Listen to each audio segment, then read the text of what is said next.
لے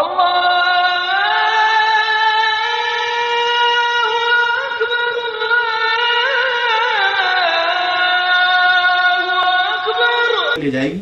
تو یہ سب چیز جو ہے، یہ چاہے تیجا ہو، چاہے دسواں ہو، چاہے 40واں ہو، چاہے کنڈے ہو، چاہے شب برات ہو، چاہے یہ محرم کے کھچڑے ہو، چاہے محرم کی سبیلے ہوں، یہ سب کے سب جو ہیں یہ سب بدعت ہیں، یہ سب دین میں نئی چیز ہے. اب اگر دیکھیں، کہتے ہیں کہ بھئی ہم سنی ہیں، ہم جنت میں جائیں گے، اور پھر یہ بھی کہتے ہیں کہ بھئی نبی کریم صلی اللہ علیہ وسلم کی سنتوں پر عمل کرتے ہیں. اچھا بھئی عمل کرتے ہو تو تم ذرا یہ بتا دو کہ نبی صلی اللہ علیہ وسلم نے کہا تھا کہ ما انا علیہ و اصحابی، جس پر میں ہوں اور میرے صحابہ ہیں وہ جنت میں جائیں گے. تو اپنے آپ کو ذرا چیک کر لو. جب تم چیک کرو گے اپنے آپ کو کہ جس پر ہم اور ہمارے صحابہ تھے، تو تمہارا آدھا دین چھٹ جائے گا، آدھا دین چھٹ جائے گا. بھئی نیاز ختم، فاتح ختم، تیجا ختم، 40واں ختم، 10واں ختم، شب برات ختم، عید میلاد النبی ختم، یہ سب کی سب چھٹ جائیں گی. پھر پیور دین بچے گا. تو میں کہتا ہوں کہ بھائی تم اپنے آپ کو اہل سنت والجماعت کہتے ہو، اپنے آپ کو سنی کہتے ہو، تو بھائی تم ساری چیزیں مت چھوڑو، صرف ایک چیز ان میں سے چھوڑ دو، کوئی ایک چیز چھوڑ دو.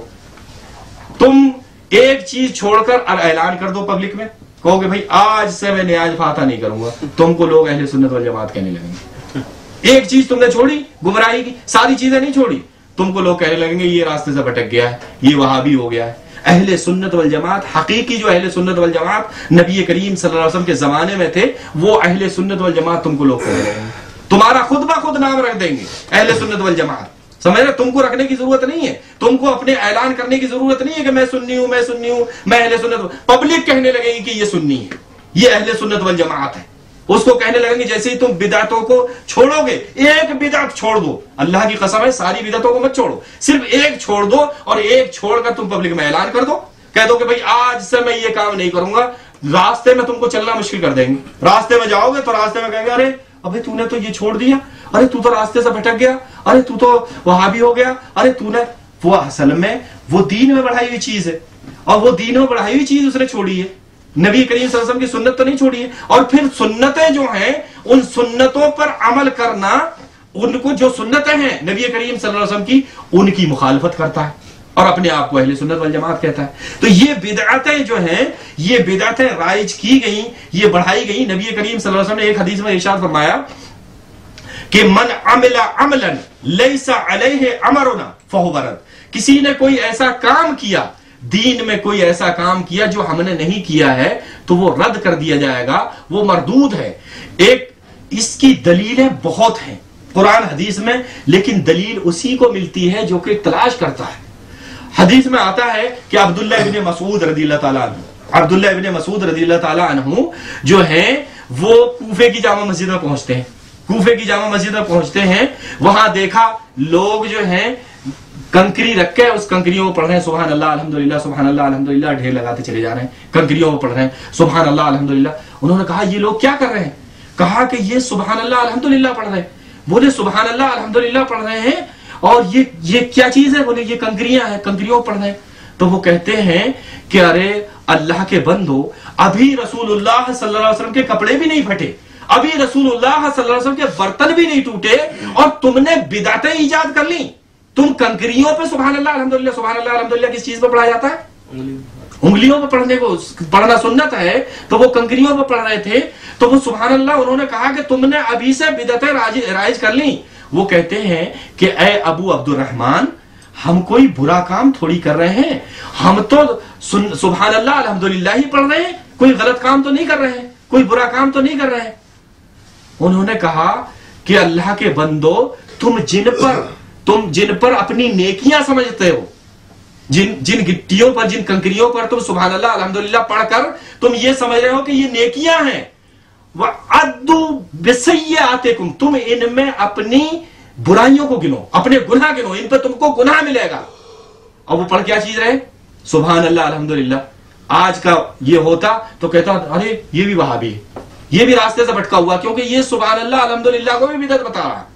سمجھ رہے ہیں؟ تو یہ ان کو، وہ صحابی ہیں نبی کریم صلی اللہ علیہ وسلم کے، وہ ان کو، وہ آپ صلی اللہ علیہ وسلم کی بات کو بیان کرتے ہوئے وہ کہتے ہیں کہ تم جو کام کر رہے ہو یہ بدعت ہے، کیونکہ یہ نبی کے زمانے میں سبحان اللہ الحمدللہ تھا، لیکن کنکریوں پہ نہیں تھا، تم نے اس کو کنکریوں پہ پڑھا اس لیے یہ بدعت ہے. آج ہمارے یہاں چنے نہیں پڑھے جاتے, چنوں پہ لا الہ الا اللہ نہیں پڑھی جاتی.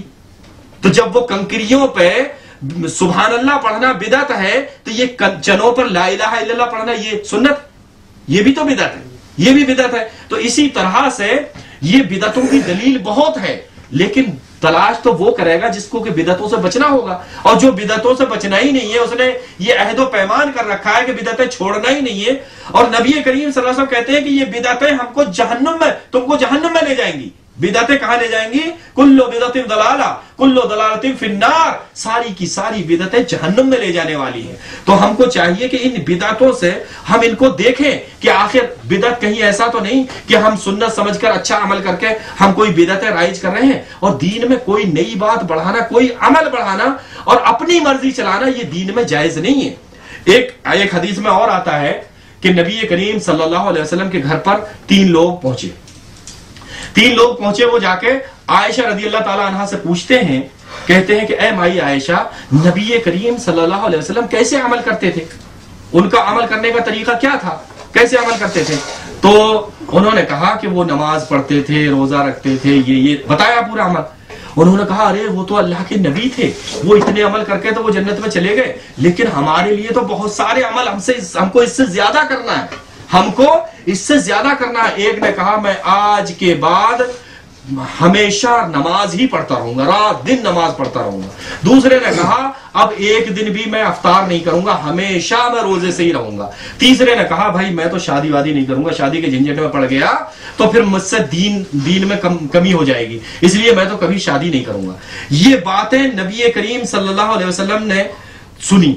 آپ صلی اللہ علیہ وسلم نے آئے, ان سے پوچھا انتم الذین قلتم کذا و کذا, کہ تم لوگ تھے جو یہ باتیں کہہ رہے تھے؟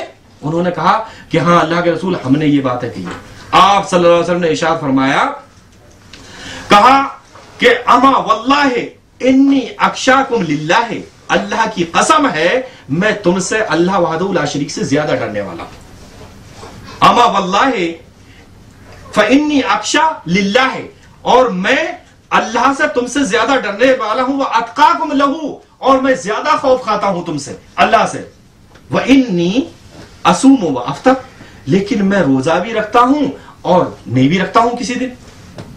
واصلی وارقد, اور نماز بھی پڑھتا ہوں, کبھی نماز نہیں بھی پڑھتا ہوں. واتزوج النساء, اور میں نے عورتوں سے شادی بھی کی ہے. فمن رغب عن سنتی فلیس منی, تو جس کسی نے میری سنتوں سے اعراض کیا وہ ہم میں سے نہیں. نماز پڑھنے والا آدمی برا کام کر رہا تھا جو لگاتار نماز ہی پڑھتا رہتا. آج ہمارے یہاں کہا جاتا ہے کہ ایک ٹانگ پر کھڑے ہو کر 5 سال تک اللہ کی عبادت ہی کرتے رہے. وہ کون سی عبادت تھی جو 5 سال تک ایک ٹانگ پر کھڑے ہو کر کرتے رہے؟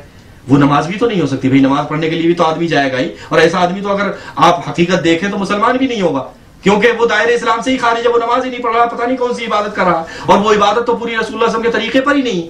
اور دلیل دی جاتی ہے کہ بڑے حضرت, بڑے علامہ, وہ بڑے وہ ہیں, نام لینا کوئی ضروری نہیں ہے. کہا جاتا ہے کہ 5 سال تک ایک ٹانگ پر کھڑے ہو کر عبادت کرتے رہے. وہ کون سی عبادت کرتا تھا بھائی؟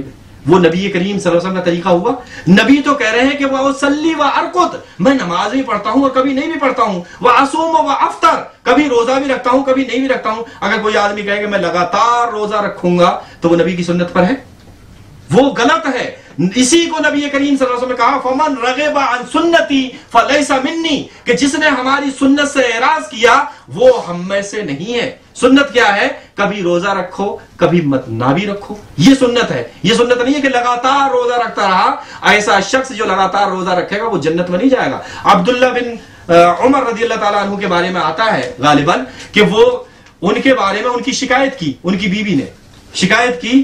عمر رضی اللہ تعالیٰ عنہ نے پوچھا کہ میرا لڑکا تمہارے ساتھ کیسا ہے؟ تو انہوں نے شکایت کی کہ وہ جو ہے وہ سب کچھ صحیح ہے لیکن میرا حق ادا نہیں کرتا ہے.